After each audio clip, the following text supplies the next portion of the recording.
화면을 보아주시기 바랍니다. 예수 그리스도 천국을 대한민국으로 대체할 수 있는가? 얼른 무슨 주제인지 이해가 안 되시겠지만 앞으로 설명해 내려가겠습니다. 부제목이 있습니다. 한국교회는 제2의 선민 이스라엘로서의 자부심을 가져야 합니다. 예수 메시아 천국을 대한민국으로 바꾸려는 그런 착각에서 한국교회는 제2의 선민 이스라엘로서의 자부심으로 바꿔야 한다. 성경 본문을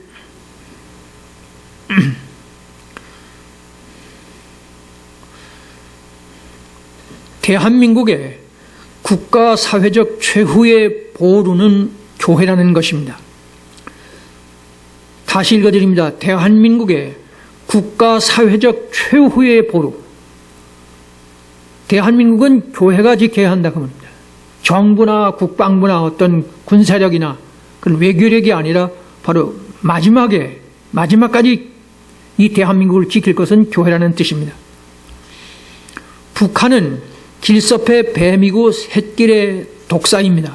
그리고 남한과 교회는 제2의 선민 이스라엘이며 동시에 요셉의 장자의 명분을 이어받고 있기 때문입니다. 뒤에 설명하겠습니다.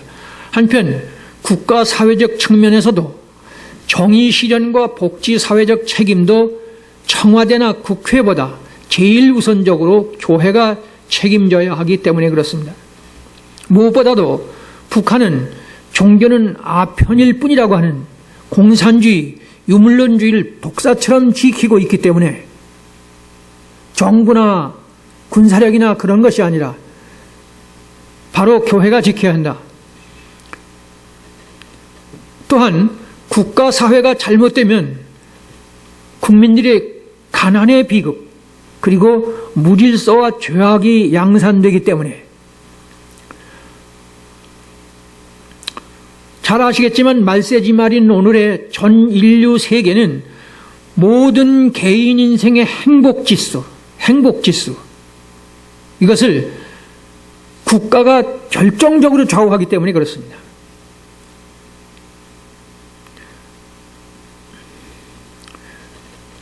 그렇기 때문에 대한민국의 국가 사회적 최후의 보루는 마지막 이 국가를 민족을 지켜야 할 것은 교회라는 뜻입니다.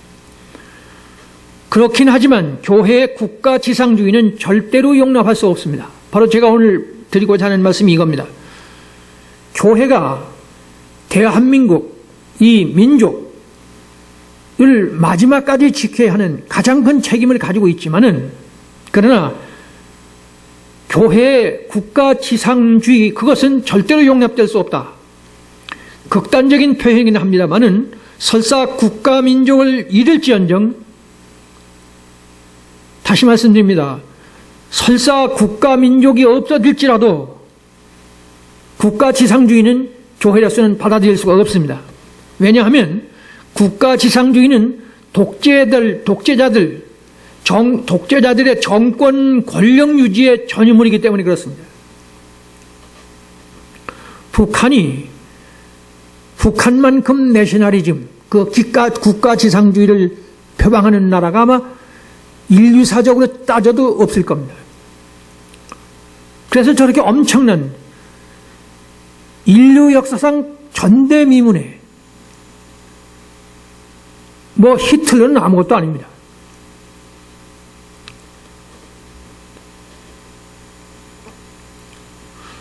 자, 이렇게 교회가 국가 지상주의를 절대로 용납할 수 없다는 이유가 뭐냐? 여기 빨간 글씨입니다. 예수 메시아 재림, 하나님의 나라를 희미하게 만듭니다.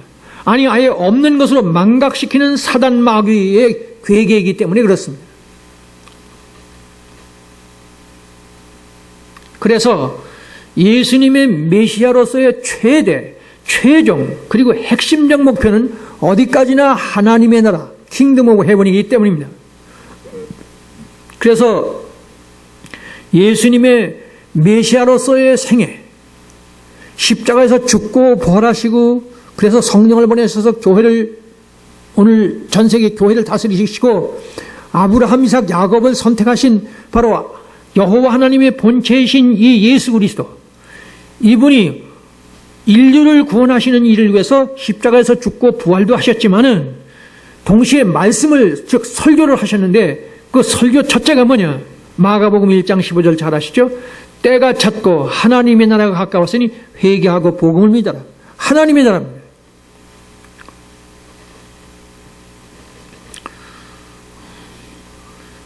무엇보다도 예수님은 육신의 이스라엘의 디아스포라와 홀로코스트를 친히 예언해 주셨습니다. 제가 다시 읽습니다. 무엇보다도 예수님은 육신의 이스라엘, 어디까지나 육신의 이스라엘입니다. 육신의 이스라엘의 디아스포라와 홀로코스트를 친히 예언해 주셨기 때문입니다. 자, 마태복음 23장 38절부터 24장 2절입니다. 잘 아시는 말씀일 겁니다. 예루살렘아 예루살렘아 선지자들을 죽이고 네게 파송된 자들을 돌로 치는 자여, 암탈기 그 새끼를 날개 아래 모음같이 내가 네 자녀를 모으려 한 일이 몇 번이었더냐. 그러나 너희가 원하지 아니하였도다. 보라 너희 집이 황폐하여 버려진 바 되리라. 내가 너희에게 이르노니 이제부터 너희는 찬송하리로다. 주의 이름으로 오시느니 할 때까지 나를 보지 못하리라 하시니라. 예수께서 성전에서 나와서 가실 때 제자들이 성전 건물들을 가리켜 보이려고 나오니 대답하여 이르시되 너희가 이 모든 것을 보지 못하느냐? 내가 진실로 너희에게 이르노니 돌 하나도 돌 위에 남지 않고 다 무너뜨리우리라. 이게 마태복음 23장 38절부터 24장 2절까지입니다. 여기 다시 예루살렘아 예루살렘아 선지자들을 죽이고 네게 파송된 자들 돌로 치는 자여, 이렇게 시작해서 결국 예수님을 십자가 못 박아 죽인다는 뜻입니다. 그래서 자, 빨간 글씨 보세요. 2절. 대답하여 이르시되 너희가 이 모든 것을 보지 못하느냐? 진실로 너희에게 말한다. 돌 하나도 돌 위에 남지 않고 다 무너뜨리리라. 그 예루살렘 성전이 AD 70년에 파괴됐지 않습니까? 이것을 예수님이 예언하신 거예요. AD 70년 이스라엘 민족의 디아스포라, 2000년 동안의 디아스포라 아닙니까? 아브라함, 이삭, 야곱의 후에 여호와 하나님께서 선택하신 아브라함, 이삭, 야곱 선민이 예수님이 십자가에서 죽고 부활하신 지 37년 만에 완전히 이 땅에서 없어져 버렸습니다. 그런데 그것이 그냥 된 것이 아니라 예수님께서 예언하셨다 그 말이에요. 다 보세요. 내가 너희에게 이른다. 이제부터 너희는 찬송하리로다. 주의 이름으로 오시는 이할 때까지 나를 보지 못하리라. 예수께서 성전에서 나와서 가실 때 제자들이 성전 건물들을 가리켜 보이려고 아름답다고 그랬을지 모르죠. 나오니 대답하여 이르시되 너희가 이 모든 것을 보지 못하니까 예루살렘 성전을 가리키면서 말씀하셨겠죠. 진실로 너희에게 말한다. 돌 하나도 돌 위에 남지 않고 다 무너진다. 디아스포라를 여러분들이 잘 아시겠지만 이제 로마가 AD 70년에 침공해가지고 평소에 자기 지배 민족이었지만 일부러 침공해서 와가지고 10만 이상을 창으로 찌르고 칼로 찔러서 죽였다고 그러죠. 그때는 만삭된 여인들도 그렇게 그냥 죽었다고 그래요. 그리고 100만이 포로로 돼갔다고 그럽니다. 그러니까 여기서 지금 중요한 것은 돌 하나도 돌 위에 남지 않고 다 무너뜨리워진다. 그 쳐들어온 로마 병정들이 예루살렘 성전이 워낙에 화려한데 거기에 금부치가 있을까 해서 그냥 무너뜨리기만 한 것이 아니라 돌 하나도 돌 위에 첨놓이지 않도록 모조리 돌을 샅샅이 주셨죠. 그래서 돌 하나도 돌 위에 첨놓임 없이 몽몽땅 무너진다. 이 말씀은 바로 제가 지금 무슨 말씀드리냐 하면은 예수님께서는 육신의 이스라엘은 당신이 오셔서 완전히 이 땅에서 국가민족이 번성하고 번영하고 뭐 복지국가가 되고 강대국이 되는 그런 건 고사하고 당신이 선택한 이스라엘 민족을 영적으로 말고 육신적으로는 완전히 당신이 오셔가지고 그러니까 사사기 350년 그리고 왕정시대가 한 400년 이렇게 돼서 한 800년 동안을 이스라엘 민족이 국가를 유지했습니다.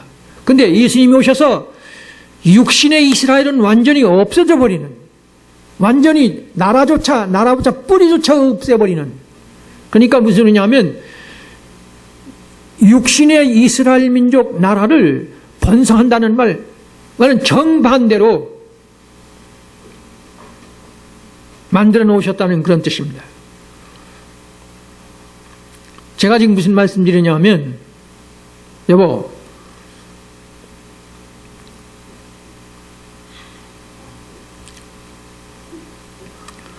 이스라엘 민족을 예수님이 제가 지금 국가지상주의를 하면 안 된다는 말씀을 드리는데, 예수님은 이 땅에 오셔서 자기 민족을 아예 이 땅에 존재조차도 없어져 버리는 그런 일을 예언하셨다. 즉 진실로 너희에게 이르노니 돌 하나도 돌에 남지 않고 다 무너뜨린다고 선언한 것. 영적인 이스라엘 말고 육신적인 이스라엘은 이 땅에서 나라조차 근본을 뿌리부터 없앴다 그 말이에요. 그게 그리스도인이 나라를 사랑해야 하지만은 육신적인 의미에서 사랑이 아니라 영적인 사랑을 해야, 뿐만 아니라 홀로코스트 예언했습니다. 여기 읽어드립니다. 백성과 및 그를 위해서 가슴을 치며 슬피 우는 여자의 큰 무리가 따라오는지라. 예수께서 돌이켜 그들을 향해 이르시되 예루살렘의 딸들아 나를 위해 울지 말고 너희 자녀를 위해서 울라. 보라, 날이 이르면 사람들이 말하기를 잉태하지 못하느니 해산하지 못하는 배가 그리고 먹이지 못한 젖이 복이 있다 하리라. 홀로코스트 제가 여기서 다시 보여드리지 않지만 다른 강좌에서 제가 말씀드렸습니다. 2차 대전에서 이스라엘은 전쟁 당사국과는 아무런 상관이 없었습니다. 나라 자체가 없었으니까. 전쟁 당사국도 아니면서 600만이라는 유태인 학살을 죽었지 않습니까? 그걸 예수님이 예언했다 그 말이에요. 그게 뭐냐면 오늘 여기 지금 다시 보세요. 백성과 및 그를 위해서 가슴을 치며 슬피 우는 여자의 큰 무리가 따라오는지라. 예수께서 돌이켜 그들을 향하여 이르시되 예루살렘의 딸들아 나를 위해 울지 말고 너희와 너희 자녀를 위해서 울라.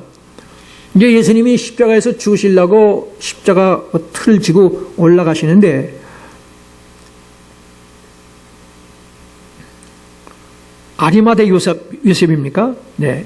그 대신 져주는 사람이 있었죠. 그러니까 예수님이 십자가를 지고 그 무거운 가다가 허리를 펴시니까 자기를 위해서 우는 여인들이 있었죠. 막달라 마리아, 또 예수님의 어머니, 그리고 많은 여인이. 그러니까 그 여인들을 향해서 나를 위해서 울지 말고 너희와 너희 자녀를 위해서 울라.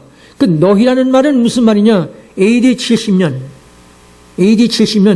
바로 디아스포라, 앞에서 말씀드린 그것을 말하는 것이고, 너희 자녀라는 말은 2차 대전 600만 유태인 학살을 예언하신 겁니다.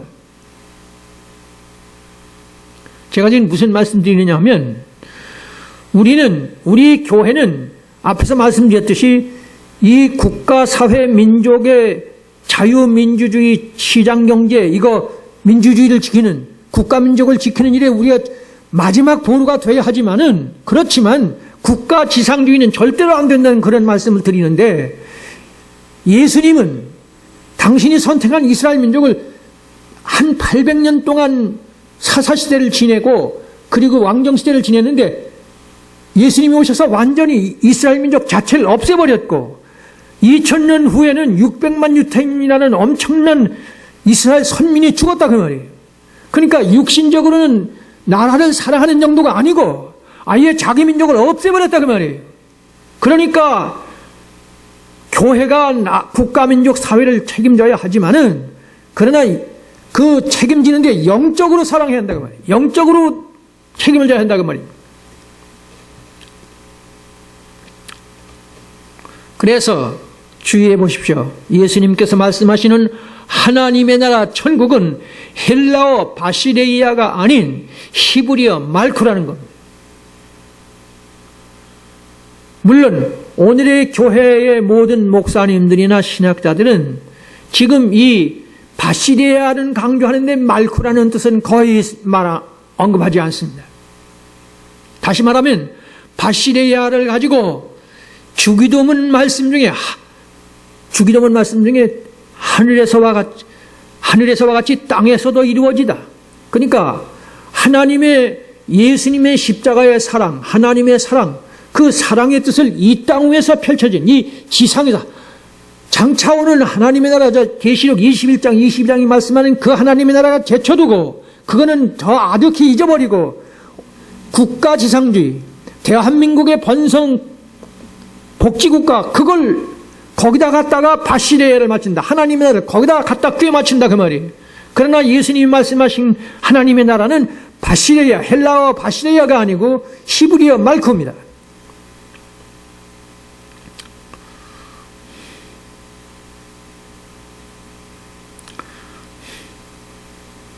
그래서 예를 들면 오늘의 한국교회의 정의구현 사제단의 투사들이라고 말할 수 있습니다. 정의구현 사제단이 천주교 신부들과 일부 목사님들이 포함됐죠.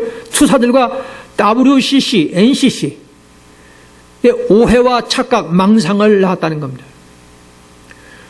바시레야만 강조하고 이게 다니엘서 2장 44절에 나오는 말씀인데 말쿠, 똑같은 천국이라는 뜻이지만 전혀 다릅니다. 제가 그걸 설명하는 겁니다. 왜냐하면 교회의 존재 목적을 기껏 국가사회에서 가난한 사람들을 없애고 억울한 사람이 없는 정의사회를 실현하고 이것이 예수님의 사랑의 뜻이기 때문에 이것을 실천하는 것이라는 신념, 그리고 사성의 순교적 각오도 한다 그 말이에요.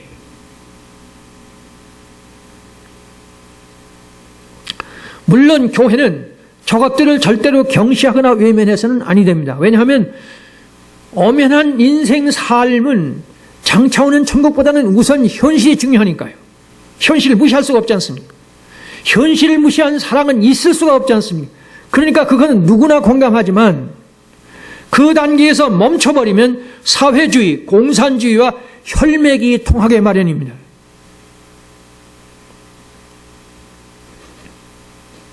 제가 지금 무슨 말씀드리냐면 이 헬라어의 바시레이아도 하나님의 나라가 이 땅 위에 이루어진다는 뜻으로 해석할 수 있는데 예수님의 말씀은 헬라어로 기록은 됐지만 예수님은 어디까지나 히브리어, 아람어로 말씀하셨습니다. 그러니까 예수님은 어디까지나 말쿰이라고 말씀하셨지 바시레이아라는 말을 안 썼습니다. 이걸 왜 말씀드리느냐 하면은 바시레이아는 가지고 하나님의 사랑의 뜻을 이 땅의 삶의 현장에서 구현시키는 그것으로 멈추기 때문에 그렇게 되면 공산주의, 사회주의와 혈맥이 통한다 그 말이에요.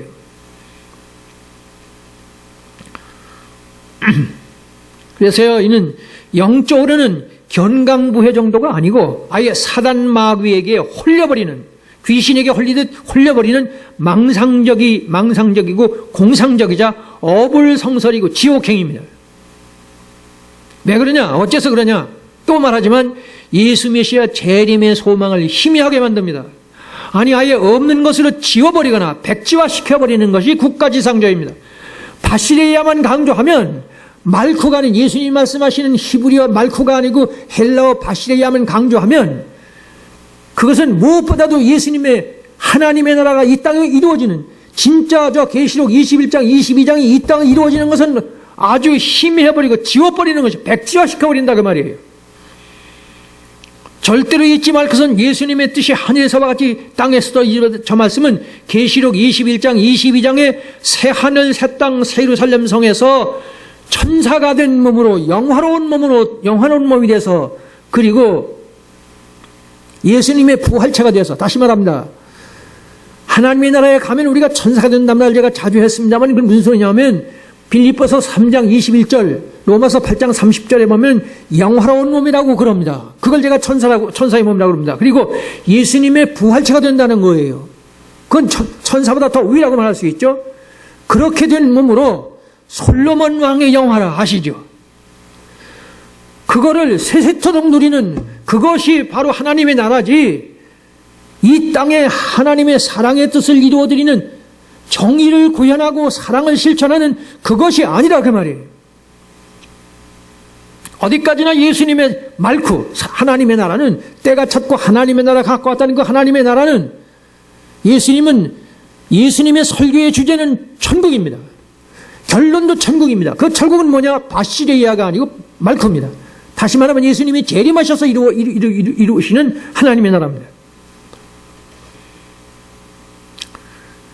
그래서 다시 확인하지만 예수님의 말씀에서 모든 하나님의 나라는 다니엘서 2장 31절 45절에 나오는 말쿠라는 겁니다. 그래서요, 느부갓네살 왕의 꿈의 큰 신상은 인류 역사의 축약도입니다. 특히 손으로 하지 아니하고 뜨인 돌이 신상에 발을 쳐서 여름 타작마당에 겨와같이 소멸돼 버리고, 발을 친 돌은 태산을 이뤄서 온 세상에 가득해지는, 그래서요, 이것을 설명한 내용이 다니엘서 22장 44절입니다. 이 여러 왕들의 시대에 하늘의 하나님이 한 나라를 세우시리니, 말쿠를 세우시리니, 이것은 영원히 망하지도 않고 그 국권이 다른 백성에게 돌아가지도 않고 도리어 이 모든 나라를 쳐서 멸망시키고 영원히 설 것이라. 다시 보세요. 이 여러 왕들의 시대에 하늘의 하나님께서 한 나라 말쿠를 세우시리니, 이것은 영원히 망하지도 않고 그 국권이 절대로 다른 백성에게 돌아가지도 않고 도리어 그 모든 나라를 쳐서 멸망시키고 영원히 선다는 거예요. 이것이 바로 말쿠의 뜻입니다. 예수님 바로 이걸 말씀하십니다. 제가 좀 설명하겠습니다. 이 여러 왕들의 시대는 긴 설명할 사이 없습니다. 바로 바벨론, 페르시아, 헬라, 로마, 그리고 유럽 합중국 시대를 말하는 겁니다. 이 여러 나라의 빨간 글자에 이 여러 왕들의 시대란 바로 그걸 얘기하는 겁니다. 무슨 소리냐 하면, 다니엘 2장 31절 45절에 느부갓네살 왕이 꿈을 꿨는데 큰 신상을 봤지 않습니까? 그 신상이 바로 머리는 바벨론, 가슴과 팔은 페르시아, 헬라, 로마, 그리고 로마의 바통을 이어받은 것이 오늘의 유럽 합중국이라는 건 잘 아실 겁니다. 바로 이 유럽 합중국 시대에 하나님께서 한 나라를 세우신다는 거예요. 바로 그것이 천국입니다.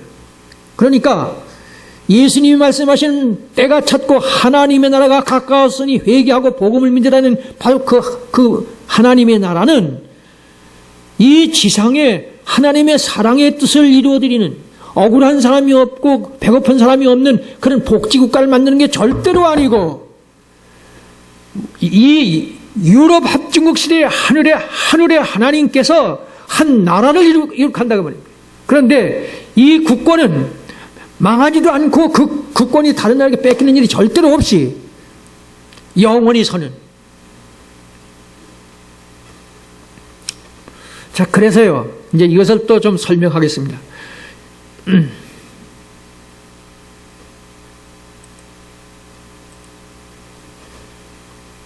마태복음 22장 15절 22절, 바리새인들이 가서 어떻게 하면 예수를 말의 올무에 걸릴까 상의하고 자기 제자들을 헤롯 당원들과 함께 예수께 보내어 말하되, 선생님이여, 그러면 당신의 생각에는 어떤지 우리에게 이르소서. 가이사에게 세금을 바치는 게 옳습니까? 옳지 않습니까? 아니, 예수께서 그들의 악함을 아시고 이르시되, 외식하는 자들아, 어찌해서 나를 시험하느냐? 세금 낼 돈을 내게 보이라 하시니 데나리온 하나를 가져왔거늘 예수께서 말씀하시되, 이 형상과 이 글이 누구의 것이냐? 이제 가이사의 것입니다.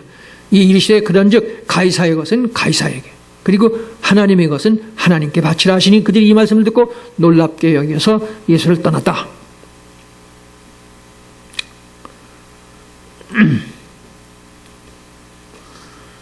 우선 여기서 예수님께서는 이 바리새인들이 예수님께 와가지고 우리 선민 이스라엘이 이 로마에게 이렇게 엄청나게 착취당하고 유린당하는데 이때 로마에게 순응할까요? 아니면 반항하고 배척할까요? 그러니까 예수님은 동전을 가져와라. 그 동전은 우리 100원짜리, 500원짜리 그 세종대왕이 있듯이 가이사의 화상이 있지 않습니까? 이게 누구 화상이냐? 가이사입니다. 그건 가이사의 것은 가이사에게 줘. 그리고 하나님의 것은 하나님께 바치라고. 자, 이렇게 되면 비유를 들어서 우리 민족이 30년 동안 이 일본 군국주의 지배를 받았지 않습니까? 이럴 때 목사인 저에게 와서 어떤 청년이 일본 사람들에게 그리스도인으로서 그리스도인 양심에 저 일본 사람들에게 세금을 내라는 대로 고스란히 낼까요? 아니면 그것을 거부하고 저항할까요? 그렇게 묻는데 이 김 목사가 뭐라고 그러냐 하면은 일본 사람들의 세금은 세금대로 내고 그리고 하나님 앞에서 신앙생활을 잘하라. 그렇게 되면 이것은 기회주의자입니다. 기회주의자. 이 바리새인들이 로마의 것은 로마에게 바치지 말라고 그러면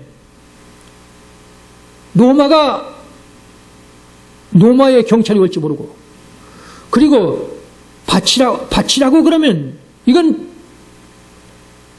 나라를 버린다는 얘기입니다. 그렇게 말의 올무에 관리하려고 지금 찾아와서 이런 질문을 하는데 예수님은 이 바리새인들이 아무 말도 못하게 만들어요. 가이사의 것은 가이사에게 주라고. 그리고 하나님의 것은 하나님께 바치라고. 그러니까 기회주의자 같은 그런 인상을 주어요. 그래서 저한테 와서 청년이 일본 사람들에게 세금 바칠까요 말까요 하면 그렇게 말하면 목사가 나라를 외면한다고 민족을 외면한다고 이건 목사 자격이 없다고 그럴 거 아닙니까? 이게 뭘 말하느냐 하면 제가 읽습니다. 빨리 말하기 위해서. 또 한 번 국가 민족주의가 하나님 아버지의 사랑의 뜻을 대신하는 것 같은 착각을 그만두라는 뜻입니다. 다시 말합니다. 국가와 민족주의가 하나님 아버지의 사랑의 뜻을 대신할 것처럼 착각하지 말아라는 그런 귀띔이십니다. 기회주의가. 예를 들어 당시의 유대인의 열혈당원 셀리오 당원이라고도 그럽니다. 이 사람들은 생명을 걸고 이 로마에게 저항하고 투정하는 사람들이었습니다. 제가 이 말씀을 왜 드리느냐 하면 예수님이 지금 가이사의 것은 가이사에게 바치라. 하나님의 것은 하나님께 바치라. 얼른 생각에 예수님이 아주 잔꾀를 쓰는 기회주의자 같은 것 같지만은 하나님의 사랑의 나라, 진짜 천국이 오는 그것을 외면한 채 이 땅에 하나님의 나라를 너희들 스스로 인간의 힘으로 이룰 것처럼 그런 착각을 절대로 하지 말아라 하는 그런 뜻입니다. 제가 이 말씀을 왜 꺼내느냐 하면 유대민족의 열혈당원이 있었습니다. 이스라엘 선민 모든 사람들에게 그랬겠지만 이 셀료 당원이라고 이 사람들은 이방인들은 멀리서 오면 이방인을 보는 것이 부정했다고 해서 눈을 감고 갈 만큼 그러니까 로마가 와서 지배하는 것을 엄청 저항하고 보기만 해도 그런데 아실 것은 이 로마는 식민 지배를 하는 그 방법이 군사적인 지배는 했지만은 고유문화는 그대로 살리는 정책을 해서 아주 그 식민지를 잘 다스렸다고 그럽니다.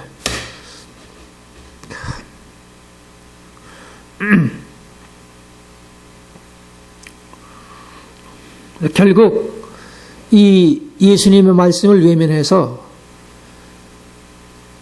평소에 지배하고 있던 이 유대민족을 다른 모든 그 지중해 일대 전체를 지배하던 이 로마가 다른 피지배 민족은 다 놔두고 이스라엘은 공격을 해가지고 디아스포라를 만들었습니다. 아주 이 땅에서 완전히 이스라엘이라는 나라 자체가 소멸돼 버리는 1948년, 한 1900년 동안 후에 지금 독립하는 이때까지 한 1900년 동안 이 땅에 이스라엘이라는 나라 자체가 없어지는 그런 일을 왜 했느냐? 가이사의 것은 가이사에게 바치라는 그 말씀을 알아들었더라면 그런 일이 없었어요. 물론 예언의 성취이긴 합니다만.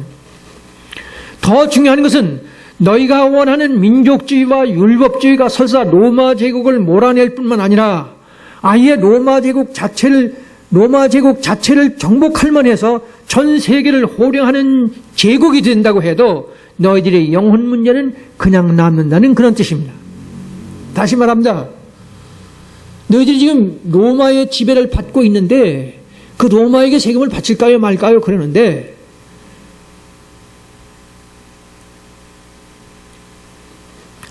너희들이 로마의 정복 피지배로부터 해방될 뿐만 아니라 해방되는 정도가 아니라 아예 로마 제국을 완전히 정복해서 지배해버려서 온 세계를 호령하는 그런 로마 제국 이상의 제국이 된다고 해도 너희들의 영혼 문제는 그냥 남는다.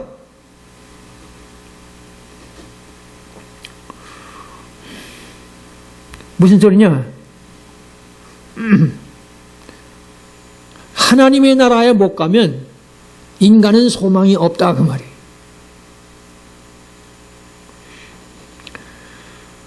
예수 메시아의 하나님의 나라 외에는 인간 인류에는 소망이 전혀 없다는 그런 지침입니다. 다시 말합니다.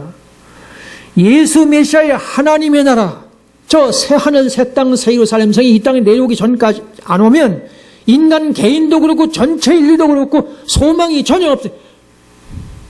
그 소리 하시는 거예요. 그래서 예수님은 어리석은 부자의 비유를 잘 아시죠. 농사가 잘 돼서 가만히 받아놓고 창고마다 갖다 가득 채워놓고 그러니까 그날 저녁은 아주 맛있게 신나게 저녁을 먹고 잠자리에 들었는데 그 이튿날 아침에 아내 되는 사람이 밥을 해놓고 늦게 일어난다 싶어서 들어가 보니까 싸늘한 시체가 됐다는 거예요. 그런 말씀을 하시는 거 잘 아시죠? 그때 예수님이 하신 말씀이 있습니다. 먼저는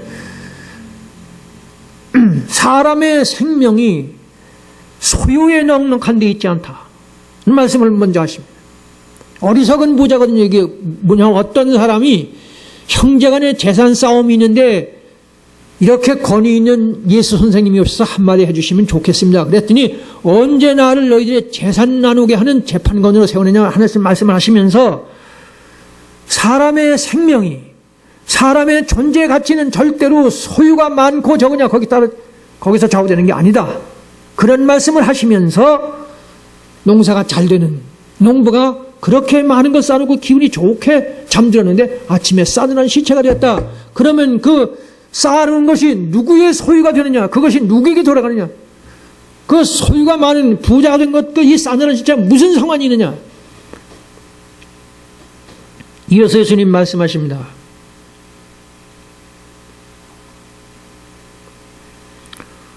자기를 위해서 재물을 쌓아두고 부자가 되고 하나님께 대해서는 맹탕이 되어버리면 이렇게 비참한 인생이 된다. 대한민국 선진국 자랑도 염원도 동일한 어리석은 부자의 꿈일 뿐입니다. 대한민국이 미국을 능가하는 전 세계를 호령하는 복지국가를 만들어 놔도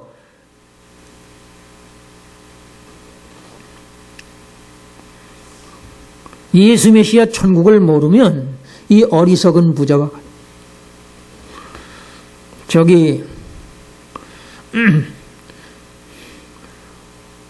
그 전에 가난할 때 말고 지금의 외국에 가면 대한민국 이만큼 사니까 어깨를 편다고 그랬죠. 이 선진국 잘 사는 거, 이것이 예수님께서 말씀하시는 새하늘 새 땅 새로 저 계시록 21장 22장 그것을 빼놓고 선진국 말하지 말아라 그런 뜻이에요. 제가 그거 말하고 있습니다. 이어서 가난한 사람들은 항상 너희와 함께 있지만 나는 그렇지 아니하냐. 이 말씀 잘 아시죠? 제가 여기 본문 보여드릴 수 있지만 대충 얘기합니다. 어떤 여인이 와가지고 식사하시는 예수님 머리에 향유를 부었죠. 그게 뭐 300데나리온이면 지금 한 3천만 원어치 된답니다. 그러다가 그냥 머리에 붓고 발등을 씻기고, 그러니까 그때 가룟 유다가 그랬다고 그러죠. 저렇게 비싼 것을 왜 깨가지고 허비하느냐 말이에요. 당연하죠. 허비하는 거 맞지? 여보, 허비하는 거 맞지? 이건 누가 봐도 허비입니다. 여기 지금 이 물을 떠다 놨는데 이 물 떠다 먹으라고 이거 갖다 놨는데 먹지 않고 그냥 훌쩍 버리면 이게 또 하나의 낭비예요. 3천만 원어치. 그걸 팔아서 가난한 사람들에게 하는 것이 예수님을 더 기쁘게 하지 않겠느냐 그런 뜻이에요. 지금 삼척동자가 봐도 분명히 낭비입니다. 그런데 예수님 뭐라고 말씀하시느냐? 이 여인과 나무리지 말아라. 이 여인이 한 것은 나에게 좋은 일을 했다. 무슨 일을 했느냐? 나의 장례를 위해서 이 여인이 나한테 기름을 부으니라. 얘기하면 깁니다마는 예수님은 인류의 죄를 대신하는 만인 그야말로 대제사장 아닙니까? 제사장 중에 제사장 아닙니까? 제사장이 바로 그것을 나의 장례를 위해서 했다고 말합니다. 뭘 말하느냐? 십자가에서 내가 죽기 전에 너희들의 죄를 대신하는 대제사장이기 때문에 이 여인이 나한테 기름을, 제사장과 왕은 반드시 기름 부어야 왕이 되고 제사장 되지 않습니까? 그런 뜻입니다.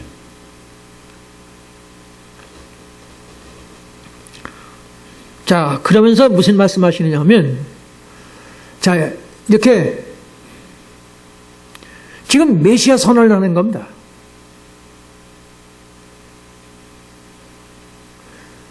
누가 봐도 삼척 3살 먹은 어린애가 봐도 이것은 분명히 낭비인데 낭비가 아니라는 거예요. 왜 그러냐? 내가 십자가에서 죽고 부활해서 내가 너희들의 죄를 대신하는 너희들 제사장 많은데 기름 부었잖냐? 그것처럼 나의 기름을 부었다는 거예요. 그래서 또 한 번 명명백백한 당신이 여호와 하나님의 본체이신 예수 메시아 선언을 하는 겁니다. 무슨 소리냐? 때가 되면 전 세계 260만 개 교회당이 생기고 주일날이면 어김없이 내 이름으로 찬송 부르고 기도하고 예배드리고 예물 드리고 20억의 그리스도인이 생긴다는 선언입니다. 중요한 건 뭐냐 하면 가난한 사람들은 항상 너희들 곁에 있지만 나는 항상 너희들과 같이 있지 않는다. 물론 영적으로는 계속해서 같이 계시지만 적어도 육신적으로는 십자가에서 죽으러 가신다는 얘기죠. 가난한 사람보다는 당신을 중시하라는 거예요. 제가 솔직한 얘기를 하는데 처음에 성경을 몰랐어요. 20대입니다. 이 성경을 보면서 예수님 왜 가난한 사람 놔두고 자기를 섬기라고 그러느냐. 누가 봐도 반응할 만합니다. 공산주의자들이 하면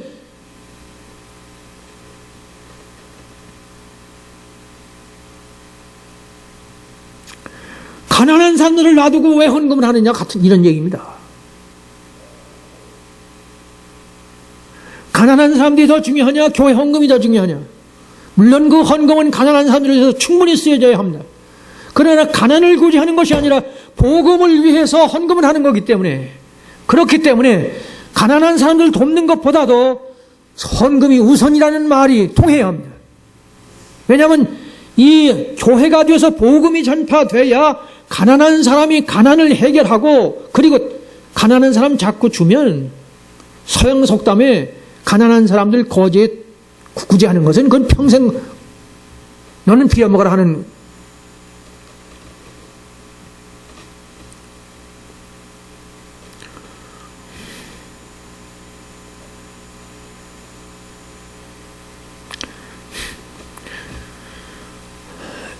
예수님께서는 하필 이제 이 복음이 전파되는 곳에는 이 여자가 행한 일도 기억하게 되리라. 여러분, 지금이 2000년 전에 예수님이 식사하러 들어간 거기서 어떤 여인이 와가지고 그 예수님을 너무 사모하는 마음에서 그래서 자기 회개하는 마음으로 기름을 붓는데 한 장면이죠. 2000년 전에 잠깐 되어졌던 사건인데 거기서 뭐라고 말씀하시냐? 이 여인이 한 이 행동은 이 복음이 가는 모든 곳에서 기념되게 하리라. 여러분, 이거 목사님들은 이거 가지고 헌신 여전도의 헌신 예배 얼마나 그 여인이 잠깐 한 그 스냅 같은 스냅 사진과 같은 거죠. 그것이 2000년 동안 계속해서 예언이 성취됐잖아요. 여인이 잠깐 이 한 컵에 물 갖다 드린 것 같은 그런 행동이 2000년 동안 이 여자가 한 행동은 계속해서 전해졌어요. 예언이 성취됐죠.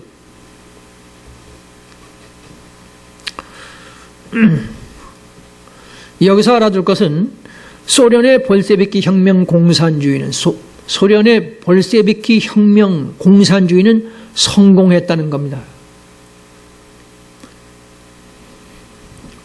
무슨 소리냐? 우리는 아마 100명, 1000명이 모여도 이제는 공산주의가 무너졌다고. 공산주의는 틀려먹은 건 잘못된 아니, 좌경화된 사람들, 좌파, 그 사람들 말고는 거의 다, 우리 뭐 교회 믿는 사람들 말 것도 소위 보수하는 사람들은 두 말하면 잔소리하러 올 겁니다. 그런 게 아닙니다. 왜 그러냐면, 여기서 제가 말씀드렸지만은, 1917년 소련의 볼셰비키 혁명은 성공했어요.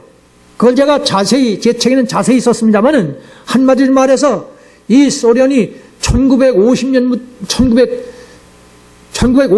75년까지 25년 전 5개년 경제 회복을 성공해가지고 미국 경제의 66%를 따라갔습니다. 그 얘기를 제가 자세히 제 책에는 썼습니다만 명백히 소련의 볼셰비키 혁명은 성공했어요. 그런데 여러분들이 아시는 것처럼 스푸트니크 아시죠? 스푸트니크 인공위성을 1950년대 쐈죠? 근데 미국이 한 5년 뒤에 했습니다. 그것만 봐도 옛 소련이 미국을 경제적으로 따라갔다는 게 증거가 되죠. 그런데 왜 무너졌느냐? 공산주의 사회제도의 모순이나 잘못이냐? 그렇지 않습니다. 어디까지나 성경의 예언 성취일 뿐입니다. 결코 긴 말씀을 못 드립니다만은 에스겔 38장 1절 이하는 좀 더 구체적으로 오늘의 소련 공산주의가 나온다는 말씀이 자세히 나옵니다. 제 책에는 가능한 자세히 썼습니다. 그리고 무너진다는 얘기가 나옵니다. 그리고 오늘의 다시 저 석유 때문에 지금 러시아로 나라가 바뀌면서 일어섰지 않습니까? 마지막에 저 계시록 16장 12절 이하에 동방에서 오는 왕들 중에 그 중에 소련이 이 러시아가 제일 앞장섭니다.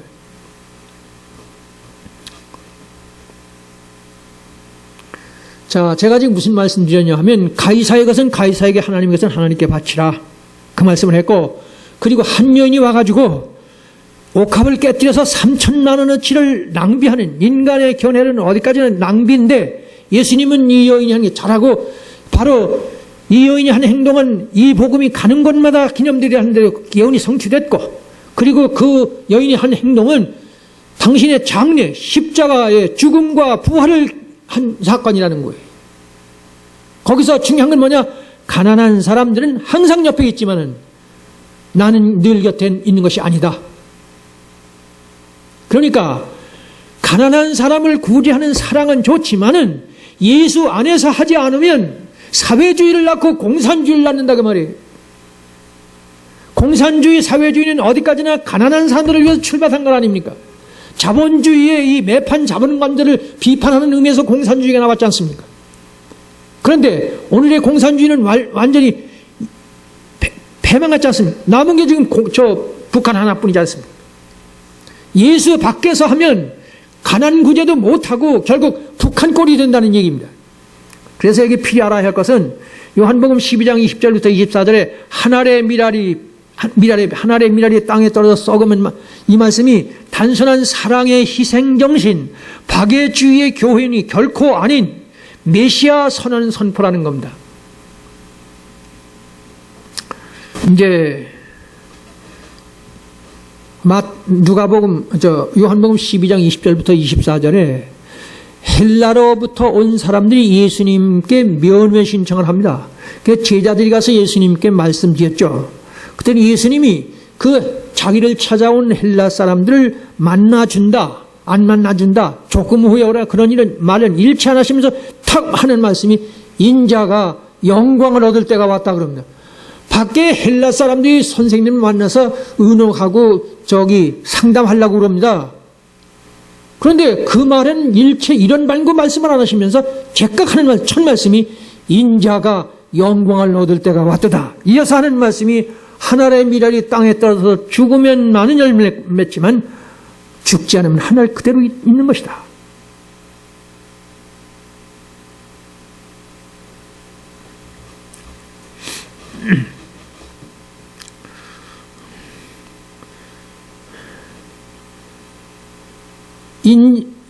인자가 영광을 얻을 때가 왔도다.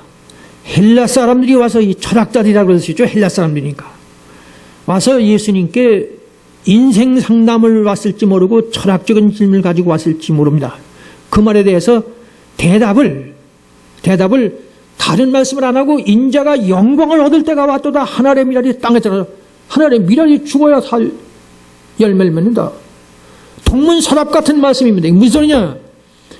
헬라 사람들이 철학적인 질문을 가지고 왔을 거예요. 인생의 모든 의문, 인간이 인간이기 때문에 가지는 모든 의문은 다른 모든 종교나 철학으로는 절대로 대답할 수 없고, 예수님이 십자가에서 죽고 부활해서 성령으로 인해서 복음이 전파돼야 인생의 모든 질문, 인류가 가진 모든 의문과 질문, 모순이 그때 대답이 된다. 그러니까 내가 진리다.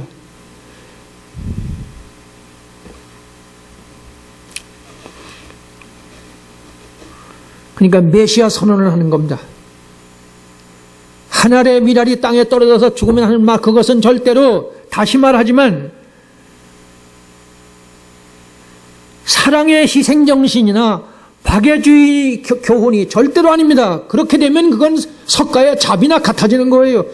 뒤에 다시 말씀드리겠지만 석가의 자비는 1000만 명의 석가가 와도 인류 구원은 불가능해요. 말도 안 됩니다.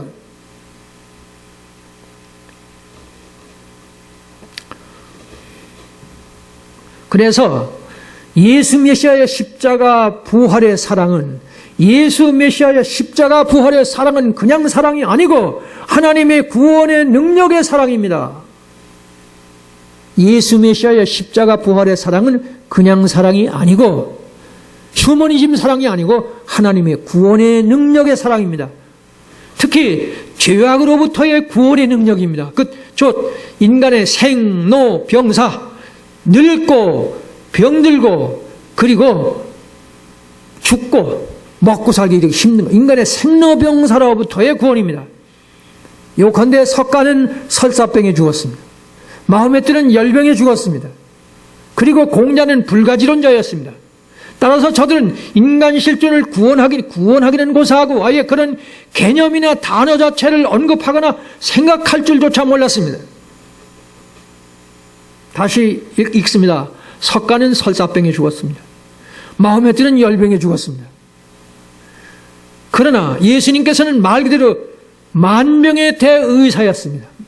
마태복음 4장 23절 25절에 보면 현대 오늘날에 와가지고 아직 병명도 모르는 그런 병을 다 고쳤다고 말씀하십니다. 일체의 질병을 고쳤습니다.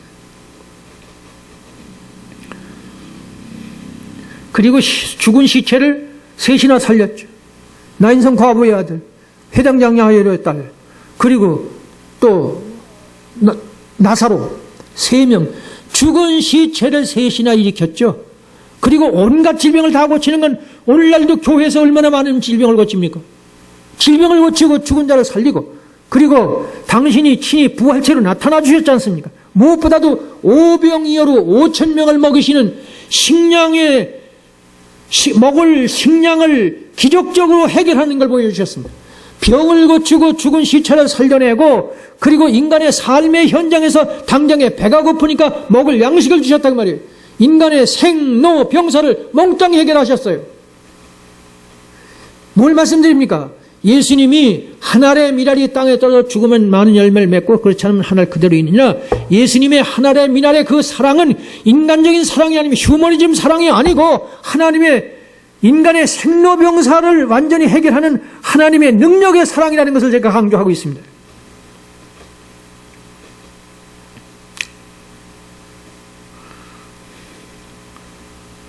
석가의 자비 사랑 따위는 1000명이나 10,000명이 모여들어서 1000년 동안 10,000년 동안 치성을 드려도, 치성이라는 말 아십니까? 치성이라는 말 알아요? 우리는 지성이라고 그러고 정성이라고 하는 거, 정성의 극치. 절에 다니는 사람들이 많이 쓰는 용입니다. 치성. 그러니까 1000명, 10,000명이 모여서 1000년 동안 10,000년 동안 치성을 드려도 나사로의 무덤에 가서 나사로야 나오자라는 말씀을 상상도 못합니다. 날 때부터 안진뱅이 된 사람 중풍병자를 향해서 일어나 걸어가라는 말씀은 석가나 공자나 마호메트나 소크라테스는 상상도 해본 적이 없어요. 달리 말하면 공자, 석가, 맹자, 소크라테스, 마호메트에게 꿈이나 상상의 세계에서조차도 스쳐 지나간 적도 없습니다. 그래서 제가 아주 요약하는 말씀입니다. 예수 그리스도의 복음은 인류의 죄의 문제를 소멸시켰기 때문입니다. 사멸시켰기 때문입니다. 즉 인간의 생로병사의 원인이자 뿌리, 그 죄를 사멸시켰기 때문입니다. 폐암 환자가 암의 근원을 수술해서 깨끗이 없애버렸다면 새 삶을 누려야 하면 100번 1000번 오른 것이고, 인간들은 물론이요 사단 마귀도 신을 수밖에 없지 않습니까? 제가 지금 무슨 말씀드리냐면, 좀 쳐다봐요.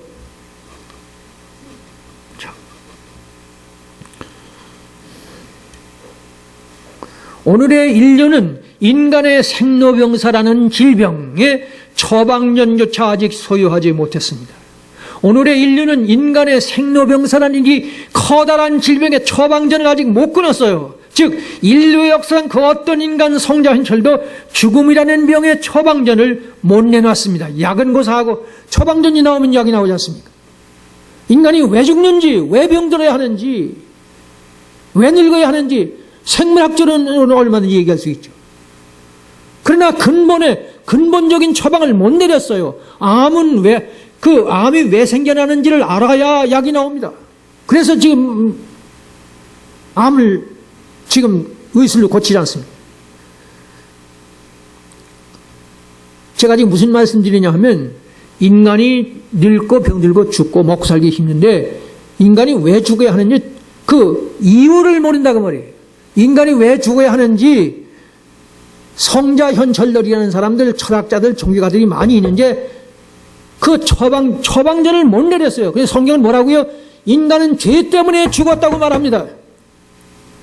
그래서 예수님은 뭐 때문에 죽으셨느냐? 사랑 때문에 죽은 게 아닙니다. 인간의 죄라는 질병을 소멸시키기 위해서 죽었습니다. 그래서 다시 보세요. 예수 그리스도의 복음은 인간 인류의 죄의 문제를 소멸시켰습니다. 인간의 생로병사의 원인과 뿌린 죄를 소멸시키는 것이 예수님의 십자가입니다. 폐암 환자가 암의 근원을 수술을 해서 제거했다면 새 삶을 누려야 하지 않습니까? 이건 강아지 새끼도 알지 않습니까?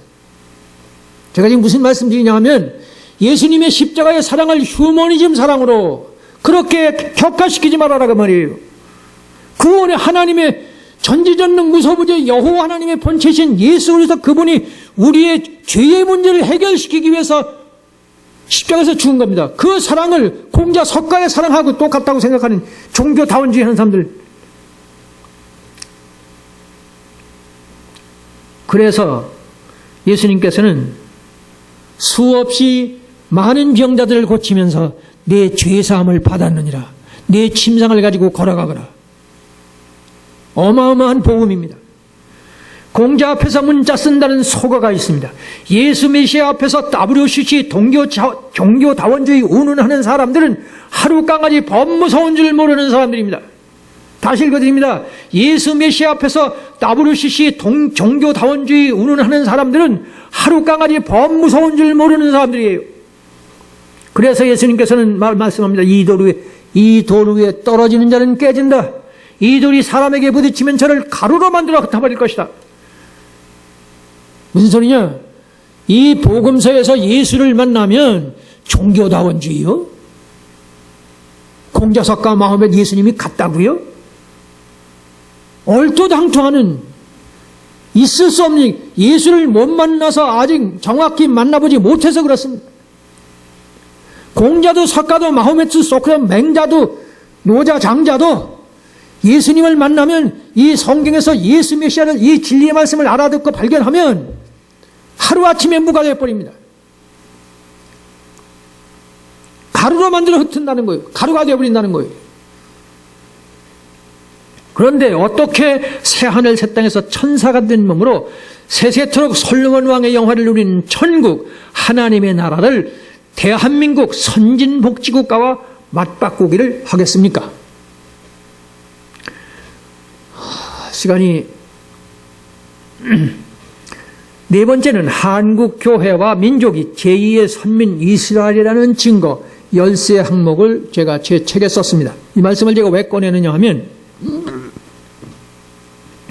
예수님의 십자가의 구원, 전지전능 무소부재 여호와 하나님의 사랑으로 구원하신 십자가의 구원의 사랑을 석가나 공자의 종교적인 사랑, 휴머니즘으로 격화시키는 거. 앞에서 이미 말씀드렸습니다. 우리 한국 교회는 이 한민족을 벌써 창세기 49장 16절 18절에 한국 교회는 선택됐습니다. 그것이 2000년 동안 흘러오다가 1945년 대한민국이 탄생하면서, 아니 그 전서부터지만 우리가 국가지상주의가 아니라 예수님께서 말씀하시는 하나님의 나라를 전해야 하는데, 그러려면 이 예수님의 하나님의 나라가 기껏해야 대한민국 복지국가, 강대국 그런 것과 같은 것처럼 오해하지 않아야 되는데, 한국은 제2 이스라엘이라는 겁니다. 그래서 이거 자체만 가지고도 1시간 이상 말해야 합니다만 제가 13가지를 제목만 말씀합니다. 한국과 이스라엘이 현실 국가적 정체성이 닮은 데가 많다는 것입니다. 이게 한국교회가 제2 이스라엘이라는. 두 번째는 한반도의 남북한의 긴장과 이스라엘 팔레스타인 사이의 긴장도 닮은 꼴. 세 번째, 단집하는 한국민족의 단군 자손이라는 해석은 성경적으로 확신적이기 때문입니다.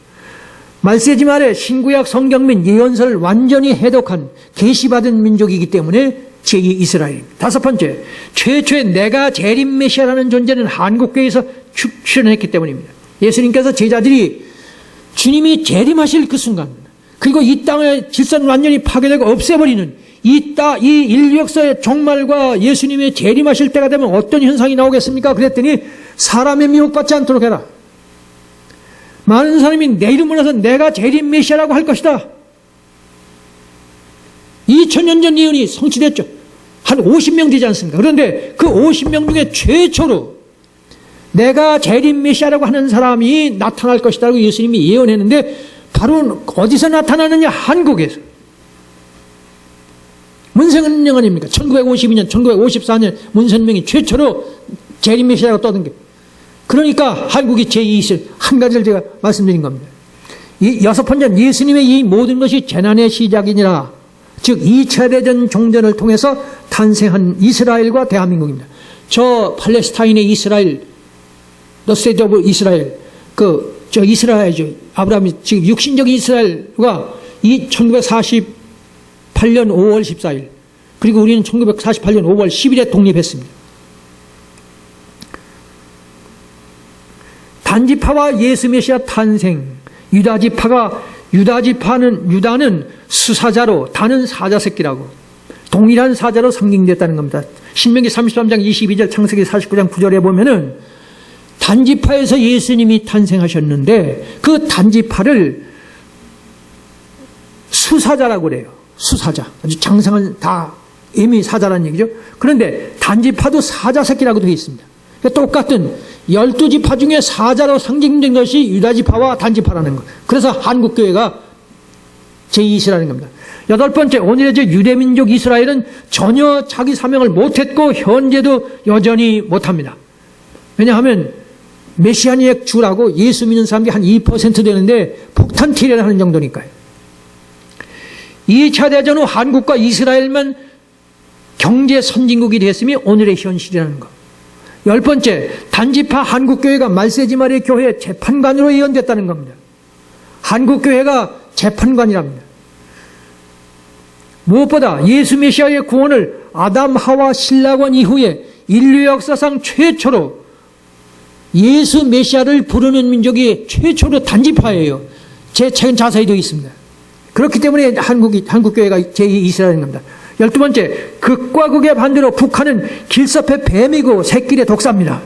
창세기 49장 16절 18절에 보면 16절에 동일한 민족인데 북한은 길섭의 뱀이고 새끼의 독사고, 그리고 한국교회는 최초로 예수 이름을 부릅니다. 자세한 설명은 제 책을 보십시오.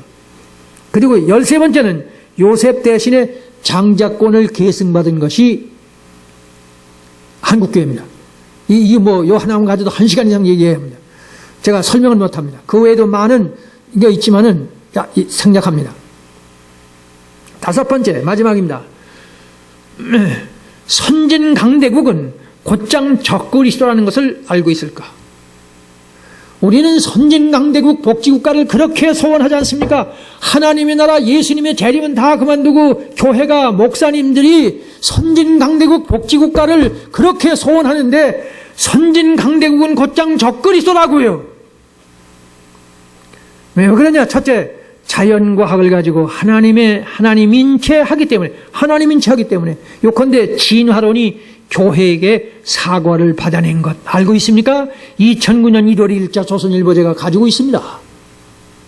이 적그리스도 자연과학으로 선진국가 강대국 된 나라의 진화론에서 그 진화론의 강대국의 자연과학이 교회에게 우리가 과거의 중세에서 이 진화론하는 사람들 천동설이 아니라 지동설을 말하는 사람을 죽이는 그런 일을 우리가 몰라서 그랬다고 사과를 받아냈다고요.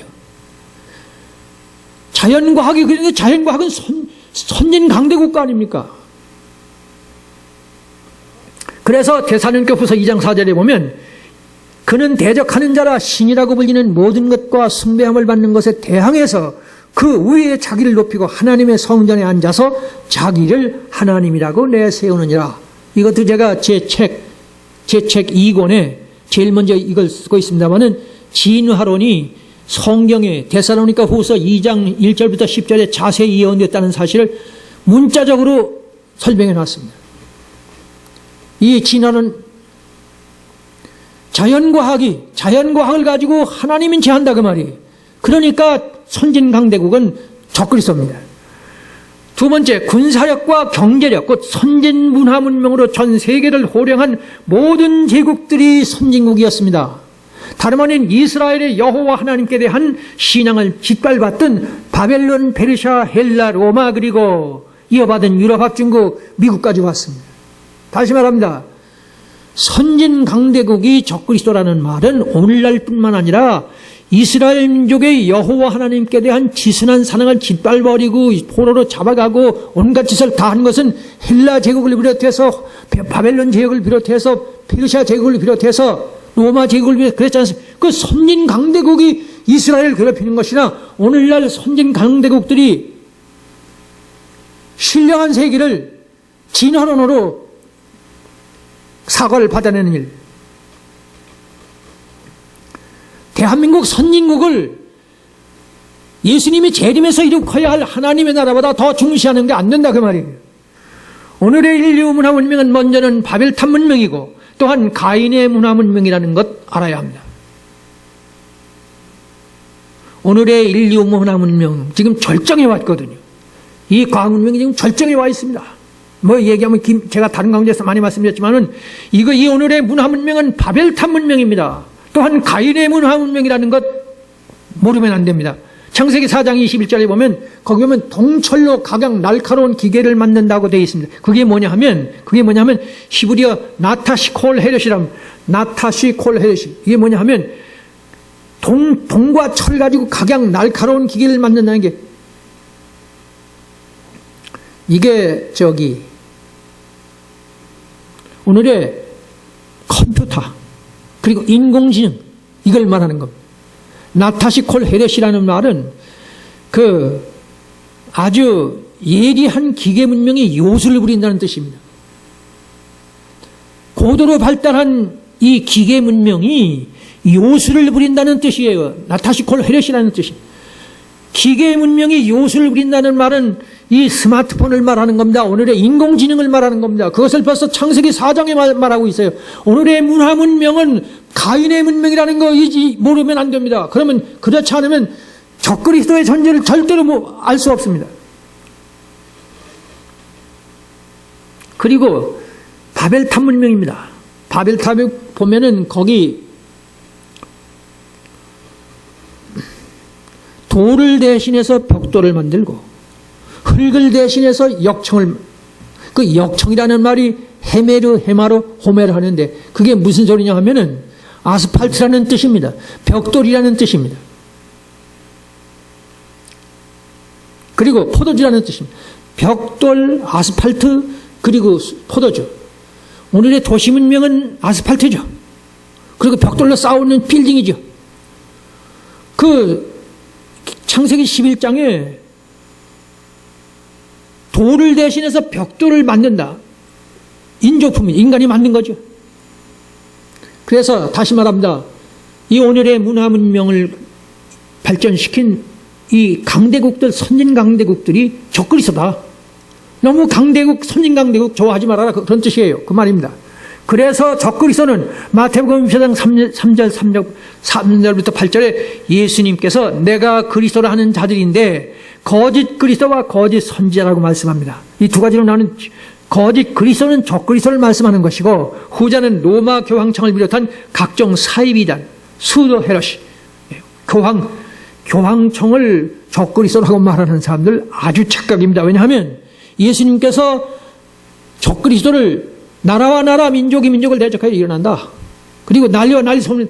그러니까 적그리스도는 전쟁의 주인공임을 예수님도 말씀하시고 있고 저기 다니엘서도 분명하고 에스겔서도 물론이고 계시록은 물론이고 계시록은 아마겟돈 전쟁이 어떻게 누구에 의해서 폭발하느냐 어떻게 진행되느냐 하는 인류 역사는 전쟁으로 망한다는 얘기입니다. 그러니까 적그리스도는 전쟁의 주인공이고 오늘의 이 자연과 활발한 문화문명의 주인공입니다. 그런데 어떻게 로마 교황청이 전쟁의 주인공일 수 있습니까? 평화를 제일 많이 말하는 게 교황 아닙니까? 그리고 전쟁의 주인공, 또 과학문명을 어떻게 만들어냅니까? 그 외에도 유럽 정통이다, 이슬람이 적그리스도다 이런 말씀하지만 전혀 착각한 겁니다. 제가 지금 드리는 말씀은 우리는 선진국 좋아하고 복지국가 좋아하고 강대국 좋아하는데 하나님의 나라를 제쳐두고 그걸 말하면 선진국 그게 싫다는 얘기가 아니고 복지국가 하지 말라는 얘기 절대로 아닙니다. 그것 때문에 예수님의 재림과 함께 와야 할 하나님의 나라를 잊어버리면 안 된다. 예수 재림을 포기하지 말아라 그런 뜻입니다. 그래서 대한민국이 선진국이 된 것은 말세지 말의 시작인 1945년 이후입니다. 우리 민족이 4,000년 역사인지 모르지만은 드디어 전세 선진국이 됐지 않습니까? 그럼 왜 이렇게 선진국이 늦게 되느냐? 요컨대 부자가 천국에 들어가게 된 약대가 바늘귀로 통과하는 것보다 어렵기 때문입니다. 따라서 한국이 약소국가로서 중국이나 일본이나 러시아 등의 식민지의 역사는 적어도 하나님의 영적인 세계에서는 축복과 은혜일 뿐입니다. 다시 말합니다. 대한민국이 이렇게 말세가 돼서야 비로소 선진국이 된 것은 약소국가였기 때문인데 중국이나 일본이나 러시아 등의 식민지가 역사가 있지 않습니까? 이건 뭐냐? 하나님의 영적인 차원에서는 축복과 은혜일 뿐입니다. 왜냐하면 아브라함, 이삭, 야곱의 후에 이스라엘도 약소민족 중에 약소민족, 우리보다 더했죠. 바벨론, 페르시아, 헬라, 로마의 속국이었으니까. 어떤 남자 집사에게 제가 들은 소리입니다. 대한민국이 우리 민족 별 볼 일 없다고. 왜냐하면 남의 나라를 한 번도 침범해본 적도 없는 약소민족. 자기 비하입니다. 자기 비하. 선진 강대국이 하나님의 축복일지 모르지만 그거는 표면적입니다. 개인적으로 부자는 천국에 못 들어간다는 말씀이나 나라가 잘 살면 그것도 같은 뜻이 되어야 돼요. 그래서 성경 누가복음 6장 20절은 너희 가난한 자들이여 복이 있나니 하나님의 나라가 너희 것임이니라. 마태복음 5장 3절은 심령이 가난하다고 되어 있는데 누가복음에는 그냥 가난한 자는 복이 있다는 거예요. 왜? 하나님의 나라가 너희 것이다. 그런데 2020년 현재 한국의 종합국력은 전 세계에서 13번째입니다. 한강의 기적을 일으켰죠. 그렇지만 한국교회는 저 유럽에 영국이 30년 동안 10,000개 가까운 교회가 문을 닫았거든요. 요새도 여전히 교회가 캬바라가 되고 술집이 되고 온통 야단 났지 않습니까? 그러나 한국은 말세에 와서 선진국이 된 게 왜 그러냐?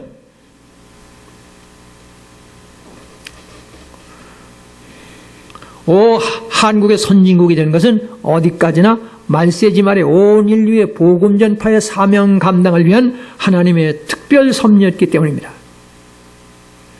그러니까 수천 년 동안 우리는 가난한 나라 남의 밑에 이스라엘처럼 지배를 받는 민족이었는데 말세가 돼서 이렇게 13번이 일본보다 잘 살아요. 미국보다 잘 사는 거예요. 이번에 이 코로나19 여기서 우리가 얼마나 잘 사는 나라에 다시 한번 지원됐지 않습니까?